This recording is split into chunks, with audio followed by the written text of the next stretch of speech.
same winter sun that dances on the northern snow sprawls indolently at ease in the thick white dust of El Camino del Norte, Old Mexico. This is the hour of siesta, when the road belongs to the dust devils and the little brown lizards. And lying here in the shade of a pepper tree, a man can drowse and dream the strangest stories ever dreamed. If only that bee would stop buzzing. Or is it a hornet? No, it's only a small boy berating a disreputable-looking donkey. A donkey? A donkey you call yourself, estupido. A fine animal with a stout leg on each corner, a handsome tail to shoo off the flies, and two beautiful ears to point the way you are going. And what do you do with these wonderful things the good God has given you? Nothing at all. Pablo. You are a disgrace to all the donkeys of Mexico. Hey, Pablo. See? Oh, buenos dias, senor. Look, it's much too hot for all that commotion. But this donkey... What's the matter with him? What's he done? He has done nothing, but nothing. And nothing is all he ever wants to do. Wise animal. Here it is, but 2 days before Christmas, when a load of wood could be sold in the village to buy gifts and a candle. But does he care? No. Well, there's no use getting upset about it.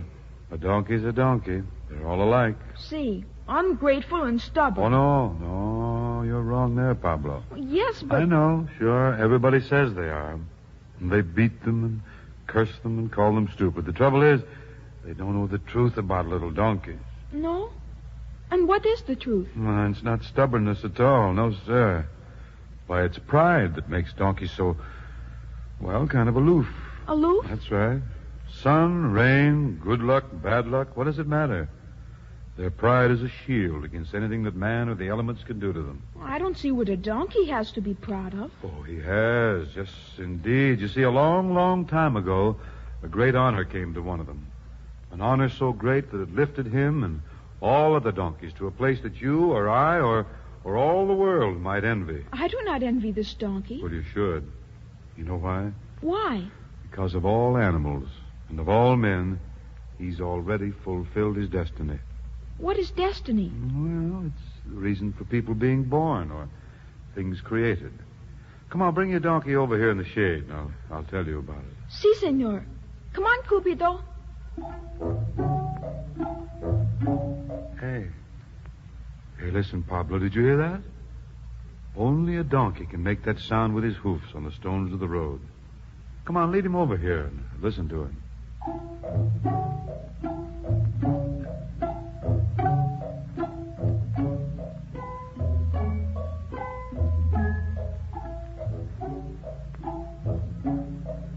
You see, Pablo, once upon a Christmas Eve, there was a small donkey. He was 14 unhappy years old, and he'd worked hard and long for at least 14 masters. He was a valuable animal, senor? Oh, no. And he wasn't much to look at. He was battered and scarred. His tail was like a piece of rope unraveled down at the end. Yes, and one of his ears stood straight up like a cactus plant. But the other one hung down like a wilted cabbage leaf. And on top of that, his off hind leg had a limp. What was his name? Oh, they just called him the Small One. Small One? That's right. His latest master was a woodcutter who also owned 4 younger and therefore stronger donkeys. Was the woodcutter kind to him? His son was. It was this boy who took care of Small One, made sure there was dry straw for his bed, and that the loads of wood weren't too heavy for Small One's back. I guess the boy and the old donkey were what we call amigos. Right. Close amigos. Well, one morning the woodcutter called his son to him, and he said, Son? Yes, Father? Son, I want you to take this donkey, the one you call Small One, to a shop just inside the town gates. They'll give you a piece of silver in exchange for the animal. You don't mean you're going to sell Small One? He can no longer do his share of the work. Yes, but... Even when carrying half the load of other donkeys, his worn-out legs tremble and his sides heave like a bellows. But he'll be strong as the others soon.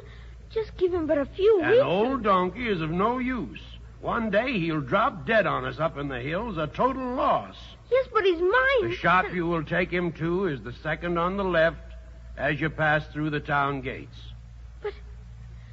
But the second shop is the tanner's. His hide may be old, but it'll make good leather. But you can't do that to him. He's worked so hard. He's been so faithful. Come now. No crying over a miserable old donkey. Hurry now. Be off with you. Yes, and take good care not to lose that piece of silver on the way home.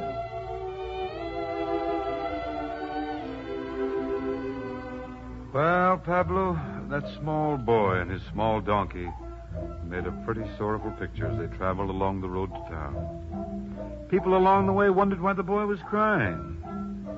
You see, they couldn't know that the small one's hoofs on the road were beating out the words, "Going to the tanner's. Going to the tanner's." That was very bad. Yes, it was.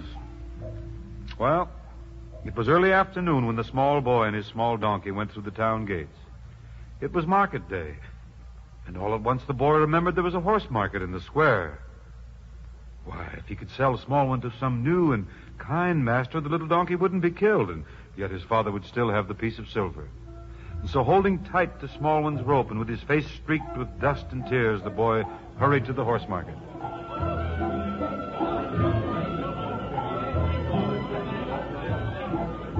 $60 is the bid. 60 for a mare so fine that naught but princes ever sat her back. Strong of limb, sound of wind. Who'll make it 65? Look at that proud head. See that flowing mane.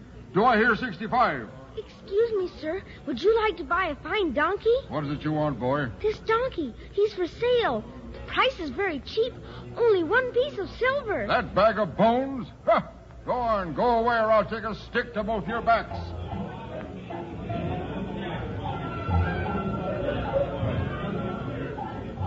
$70. The bid is 70. Do I hear more? 70 once, 70 twice. Sold for 70 pieces of silver. A fine bargain, my friend. Now, who has the next animal? Step up, please. Please, sir, would you try and sell this small donkey? Go away, boy.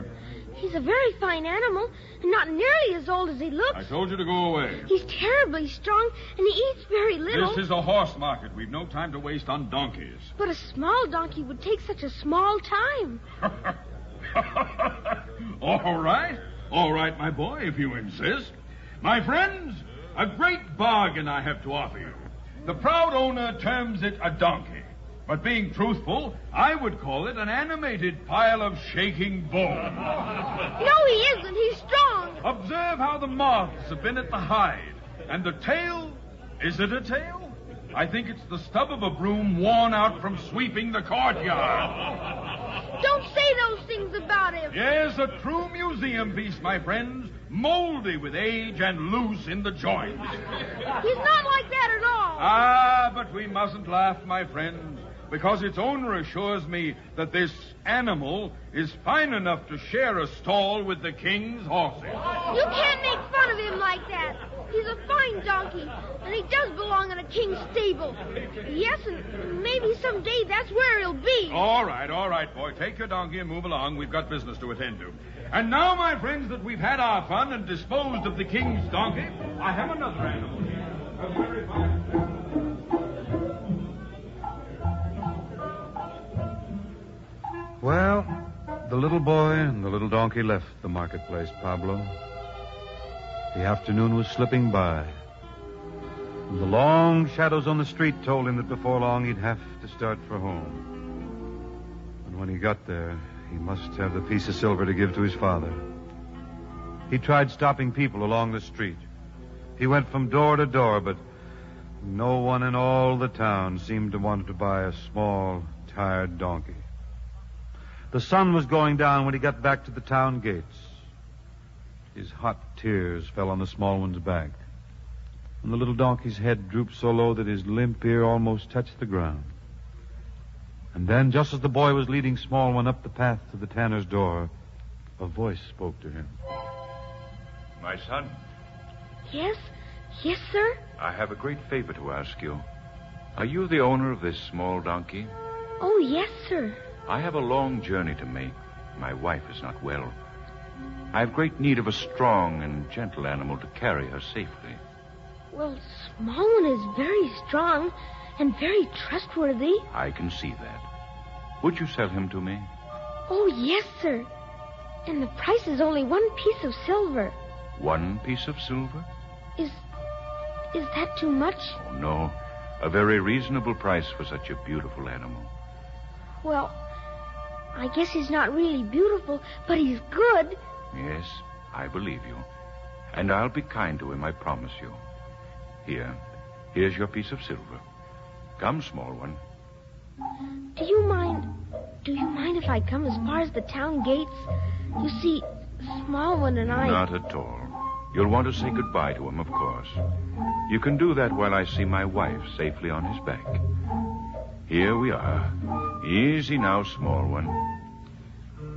Goodbye, small one. It isn't forever, you know. When I grow up and earn many pieces of silver, I'll buy you back. Won't that be wonderful, small one? All right, my son. We're ready to go. Wait, traveler.